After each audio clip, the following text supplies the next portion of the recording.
Iazko denboraldian, ia 166.000 bisitari izan genituen isuntza hondartzan. Erronka nagusia ur kontsumoa gutxitzea zen, eta erabiltzaileko 12,88 litro erabiltzetik 7,71 litrora igaro ginen 2018an.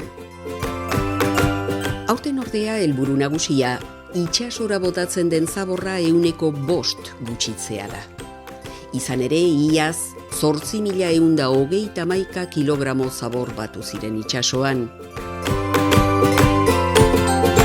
Gure kostaldea zaintzeko alegina egin behar dugu, eta hondartzetan dauden zaborrontziak erabili.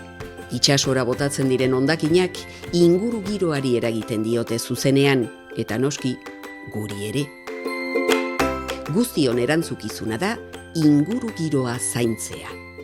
2019 uda denboraldiko eta ingurumen jarduerari buruzko informazioa ubebikoitza.lekeitio.eus webguneko isuntza hondartza atalean aurkituko duzue.